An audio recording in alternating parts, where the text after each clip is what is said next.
ఇవాళ మేనిఫెస్టోలో పెట్టుకున్నది. ఇవాళ మేనిఫెస్టో అంటే ఒక చిత్తు కాగితం కాదు. ఈ మిత్రుడు దామోదర్ రెడ్డి గారు చెప్పినట్టు 3 సంవత్సరాల నుంచి కమిటీల పేరు మీద కాలయాపన చేసింది ఈ ప్రభుత్వం.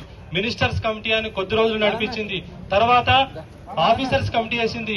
మరి ప్రభుత్వానికి అవగాహన ఉండాలి, మినిస్టర్స్ కమిటీ పెద్దదా ఆఫీసర్స్ కమిటీ పెద్దదా? మినిస్టర్స్ కమిటీ అయిన తర్వాత ఆఫీసర్స్ కమిటీ వేసింది. అయినా జేఏసీ నాయకత్వం ఓపిక పట్టింది. సరే, మన సమస్యలు చెప్పుకోవడానికి ఒక వేదిక ఇచ్చింది ప్రభుత్వం, చెప్తామని వెళ్ళాం, చాలా సార్లు వెళ్ళాం. అది నోట్ చేసుకున్నది ప్రభుత్వం. మళ్లీ మినిస్టర్స్ కమిటీగా సబ్మిట్ చేసిన తర్వాత మళ్లీ బట్టి విక్రమార్క ఆధ్వర్యంలో మళ్లీ చర్చలు జరిగినాయి. అప్పటికి కూడా పరిష్కారం కాలేదు. అప్పుడు మళ్ళా జేఏసీ ఉద్యమ కార్యాచరణ ఇస్తామని ప్రకటించిన తర్వాత లేదు నేను మీకు తప్పకుండా సమస్యలు పరిష్కరిస్తామని బట్టి గారు చెప్పారు. లేదు, మాకు మీ పైన నమ్మకం లేదు, ఎందుకంటే ఆఫీసర్స్ అయిపోయింది, మీ మినిస్టర్స్ కూడా అయిపోయిందంటే సీఎం దగ్గరికి తీసుకెళ్తాం మిమ్మల్ని అన్నాడు. ఆ సందర్భంలోనే మే 2 నాడు అందరు జేఏసీ నాయకత్వాన్ని సీఎం గారి దగ్గర కూర్చుండబెట్టినట్టు మీరు అన్ని సమస్యలు చెప్పకుండా 60 అవసరం లేదు, మీ ముఖ్యమైన సమస్యలు చెప్పానంటే 6 సమస్యలు చెప్పాం. మొట్టమొదటిది, ఈ తెలంగాణ రాష్ట్రం ఇలా పోరాడి సాధించిన రాష్ట్రంలో మాకు 2వ PRC రావాలి. అది 3 సంవత్సరాలు గడిచిపోయింది, ఇవ్వాల్సిన అవసరం ఉంది అన్నట్టు ఒక ప్రథమ డిమాండ్ గా పెట్టుకున్నాము. అట్లాగే మాకు రావాల్సిన 6 DAలు అన్నట్టు పెట్టుకున్నాము. అట్లాగే పెండింగ్ బకాయిలు, మాకు రావాల్సినటువంటి రాయితీలు కాదు, ఇలా పెన్షనర్స్ గా ఉన్నటువంటి ఉద్యోగులకు సంబంధించి కానీ పెన్షనర్స్ ఇవాళ రిటైర్డ్ అయినటువంటి వాళ్లకు రావాల్సినటువంటి బకాయిలను మా దాచుకున్న డబ్బులు ఇవ్వమంటున్నాము, మాకు రాయితీలు ఇవ్వమనట్లేదు. ఆ డిమాండ్ గా పెట్టాం. అట్లాగా మీరు కొట్టేటువంటి 700 కోట్లు ఎందుకు సరిపోవట్లేదు, దాన్ని పెంచాలంటే వెంటనే 2000 కోట్లు ఈ 6 నెలలు, ఈ 3 నెలలు 6000 కోట్లు కొడతామని చెప్పారు. కానీ అప్పటికి దాదాపు 13,000 కోట్లు నుంచి 15,000 కోట్లు బకాయిలు ఉన్నాయి. కానీ కాబట్టి ఇవాళ 2003 ఇలా ఉమ్మడి ఆంధ్రప్రదేశ్ రాష్ట్రంలో ఏ నోటిఫికేషన్ అయితే ఇచ్చిందో ఆ నోటిఫికేషన్ ఇచ్చినటువంటి ఆంధ్రప్రదేశ్ రాష్ట్రం ఇవాళ అక్కడ 2003 వాళ్లకు ఓపీఎస్ ను ప్రకటించి ఉన్నది. మరి మీరు దాన్ని ఫాలో గారా? ఇలా ఉమ్మడి ఆంధ్రప్రదేశ్ లో ఏర్పడినటువంటి నోటిఫికేషన్ కూడా మీరు ఓపీఎస్ కు మార్చకపోతే మీ చిత్తశుద్ధి ఏంటో తెలుస్తుంది. ఇవాళ మే 2 నాడు మీరు ఆ రికార్డు తీసి చూడండి. ముఖ్యమంత్రి గారు చెప్పారు 2003కు సంబంధించి ఇవాళ బట్టి గారు చూస్తారని చెప్పారు. బట్టి గారు ఇంకా చూస్తూనే ఉన్నారు. చెప్పిన తర్వాత 2 రోజులకే సుప్రీంకోర్టులో వీళ్ళు స్పెషల్ లీవ్ పిటిషన్ వేసారు. కాబట్టి ఈ ప్రభుత్వం పైన మాకు విశ్వాసం కోల్పోతున్నారు ఈ ఉద్యోగులు. తప్పకుండా మీరు ప్రభుత్వంగా మీరు అలర్ట్ కావాల్సిందే. కాకపోతే గత ప్రభుత్వానికి ఎలాంటి ఉద్యోగులు సమాధానం ఇచ్చారో అదే బాటలో ఈ ఉద్యోగ ఉపాధ్యాయ నాయకులందరూ కూడా ఇవాళ అదే బాటలో ఆలోచించే విధంగా మీరు చేసుకోవద్దు, ఆ పరిస్థితి తెచ్చుకోవద్దు. ఇవాళ మీరు మాతను మాట్లాడుతూ ఉన్నారు, కానీ సమస్య పరిష్కారం కావట్లేదు. గత ప్రభుత్వానికి దీనికి ఉన్నటువంటి డిఫరెన్స్ ఒకటే, ఆ ప్రభుత్వం దగ్గరికి రానియలేదు. ఈ ప్రభుత్వం మంచిగా కుర్చీలేసి చాయ్ బిస్కెట్ వేసి మాట్లాడుతూ ఉన్నది.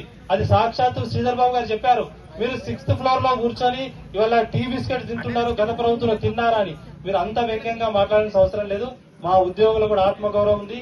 మీ ప్రభుత్వాన్ని ఎలా దించాలో, ఈ ప్రభుత్వాన్ని మా సమస్యల పరిష్కారం కోసం ఎలాంటి ఉద్యమ కార్యాచరణ చేయాలో ఇలా జేఏసీ నాయకత్వానికి అవగాహన ఉన్నది. ఇలా 3 సంవత్సరాలు అవకాశం ఇచ్చి ఉన్నాం, కానీ మీరు అదే బాటలో ప్రయాణిస్తామంటే తప్పకుండా అది మేము డిప్యూటీ కలెక్టర్ గారు దీన్ని ఒక సూచన చేశారు.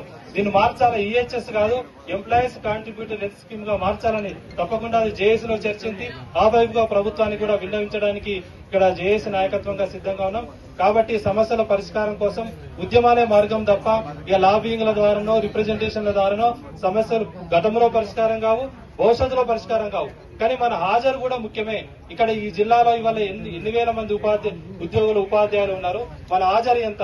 మరి రేపు రాష్ట్ర వ్యాప్తంగా ఇది ఒత్తిడి కొనసాగాలంటే సెప్టెంబర్ 14 ఎక్కడ ఒకసారి ప్రశ్నించుకోవాలి.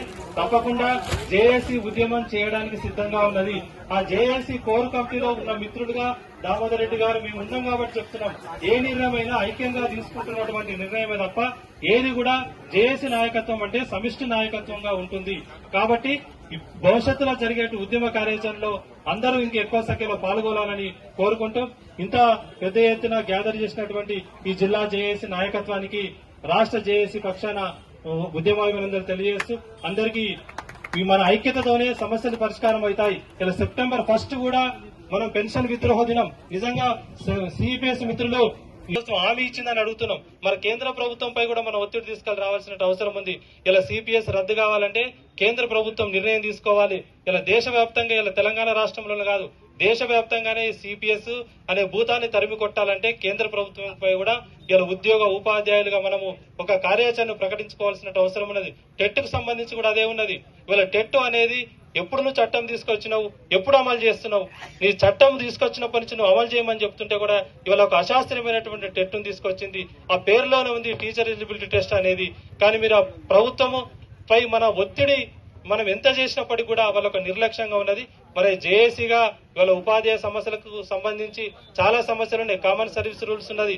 ఇవాళ బడుల మూసివేతకు సంబంధించి ఇక్కడ ఉన్న వాళ్ళందరూ కూడా మన ఏదో ఒక పాఠశాల నుండి వచ్చిన వాళ్ళమే. ఇలా మన పూర్వ విద్యార్థులుగా ఆ పాఠశాల యొక్క పరిస్థితి ఏందన్నటువంటి కూడా మనం అర్థం చేసుకోవాలి.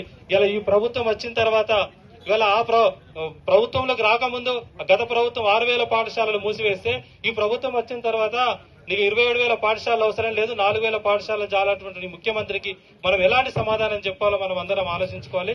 తప్పకుండా పాఠశాలల బాగు కోసం, ఇలా విద్యారంగ బాగు కోసం ఉపాధ్యాయ సంఘ నాయకులుగా మా వంతు ఒత్తిడి ఉంటుంది. ఇలా ఎంప్లాయీస్ జేఏసీగా కూడా మన హక్కులు ఎంత ముఖ్యమో మన బాధ్యతల పట్ల కూడా మేము అలాగే వ్యవహరిస్తాము. తప్పకుండా మన పాఠశాల రక్షణ కోసము అందరం కలిసికట్టుగా పోరాడదామని తెలియజేస్తూ ఈ అవకాశం ఇచ్చినటువంటి జిల్లా జేఏసీ నాయకత్వానికి ధన్యవాదాలు. అందరికీ